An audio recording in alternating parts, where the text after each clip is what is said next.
Welcome back to our YouTube channel. Friends, ఇవి తెలుసు కదా, నత్తళ్ళు అండి. చిన్న నత్తళ్ళు చాలా రుచిగా ఉంటాయండి. ఇది కర్రీ చేసుకుంటారు, ఫ్రై చేసుకుంటారండి. ఇది ఇప్పుడు ఫ్రై చేస్తున్నారండి. దీని ప్రాసెస్ ఏంటో చూద్దాం. ఇది బాగా 2-3 సార్లు బాగా వాష్ చేసుకోవాలండి. దీనిపైన చూసారా ఎంత వైట్గా వచ్చిందో, ఇంత వైట్గా వచ్చేదాకా క్లీన్ చేసుకోవాలండి. అప్పుడే బాగుంటాయి. ఇప్పుడు ఫ్రై చేయడానికి దీనికి ఉప్పు, కారం, పసుపు, అల్లం వెల్లుల్లి పేస్ట్ మొత్తం కలుపుతారండి. అది ఎలాగో దాని ప్రాసెస్. అల్లం వెల్లుల్లి పేస్ట్ దీనికి సరిపడా అండి. కొద్దిగా 2 స్పూన్స్ వేసాము. కొద్దిగా పసుపు. ఈవిడ మా అక్కయ్య గారండి, ఈవిడ బాగా చేస్తారు. అందుకని చెప్పి నేను ఆవిడ చేస్తున్నానండి. చాలా బాగా చేస్తారు ఈవిడ ఫ్రై. ఇప్పుడు కారం వేసుకోవాలండి, 2 స్పూన్స్.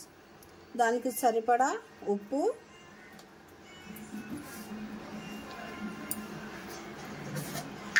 ఇది గరం మసాలా అండి, లవంగా చెక్క పొడి చేసుకున్నారండి, అది కొద్దిగా.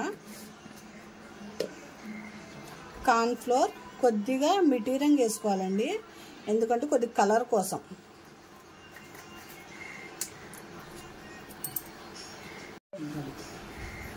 కలుపుకోవాలండి.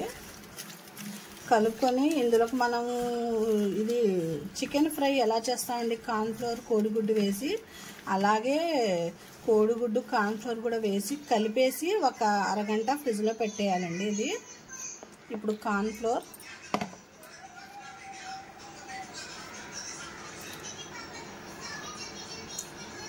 త్రీ స్పూన్స్ వేసారండి కార్న్ ఫ్లోర్. చాలా బాగుండిద్దండి. నత్తళ్ళు చికెన్ పకోడీ లాగా చేస్తారండి ఫ్రై. టేస్టీగా ఉండిద్ది. వీడియో మొత్తం చూడండి, స్కిప్ చేయకండి. వీడియో ఎండ్ దాకా చూడండి ఫ్రెండ్స్. ఇదిగోండి కోడిగుడ్డు.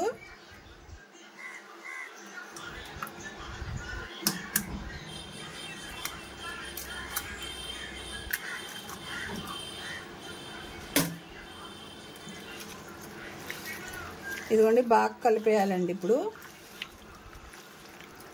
మనకు చికెన్ పకోడీ తిన్నట్టే ఉండిద్దండి. టేస్ట్ మాత్రం ఏమీ మారదండి. చాలా బాగా చేస్తారు ఇవిడ, అందుకే ఇవి చేస్తున్నానండి.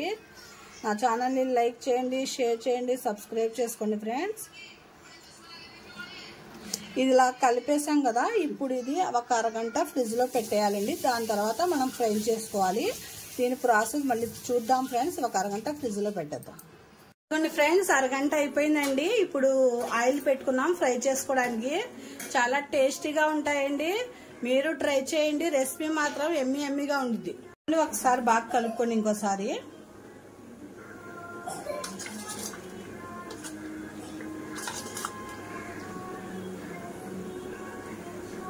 ఆయిల్ హీట్ అయిపోయిందండి. ఇప్పుడు వేసేస్తున్నారు. మొత్తం వేసేసి ఫ్రై చేసుకోవాలండి.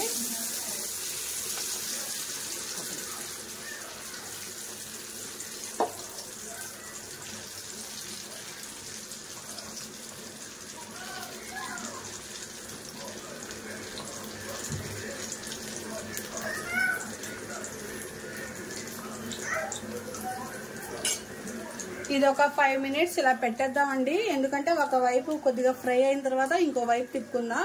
ఈ రెసిపీ చాలా బాగుంటుందండి. మీరు మాత్రం వీడియో స్కిప్ చేయకండి, మొత్తం వీడియో చూడండి ఫ్రెండ్స్. అసలు నత్తళ్ళు ఇగురు వండడం చూసాం, కానీ ఫ్రై వండడం మనం తక్కువ అండి. ఇది చాలా టేస్టీగా ఉంటుందండి. మొత్తం వీడియో మొత్తం ఎడదాకా చూడండి. 10 మినిట్స్ అయిపోయిందండి. ఒకవైపు ఫ్రై అయిపోయింది, ఇంకో వైపు తిప్పుకుందాం.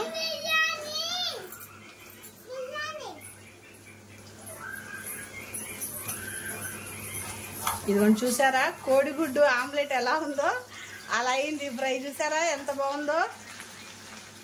చూడండి ఫ్రెండ్స్, ఎంత టేస్టీగా ఉండిద్దండి. ఎంతో కలర్ఫుల్గా ఉంది కదా ఫ్రై. కోడిగుడ్డు ఆమ్లెట్ లాగా ఉందండి. సూపర్గా ఉండిద్ది. ఇంకో 10 మినిట్స్ ఇలాగే ప్లేట్ వేసి పెట్టేద్దాం. అటు కూడా ఇలాగే ఫ్రై అయిపోయిద్దండి. అప్పుడు టేస్టీ బాగుండిద్దండి. ఫ్రెండ్స్, ఎంతో ఎమ్మీగా ఉండే నత్తళ్ళ ఫ్రై రెడీ అయిపోయిందండి. ఎంతో టేస్టీగా ఎమ్మీగా చూసారండి. కోడిగుడ్డు ఆమ్లెట్ లా ఉంది కదా, చాలా టేస్టీగా ఉండేదండి. అంటే యూట్యూబ్కి కొత్తవి మొత్తం పరిచయం చేయడమే యూట్యూబ్ ఉద్దేశం కదండి. అందుకే నేను అన్ని కొత్తవి నేర్చుకొని చేస్తున్నానండి. చూడండి, నా ఛానల్ సబ్స్క్రైబ్ చేయండి, లైక్ చేయండి. మీకు ఇంకేమైనా రెసిపీస్ కావాలైతే నాకు మెసేజ్ పెట్టండి ఫ్రెండ్స్, నేను చేసి చూపిస్తాను.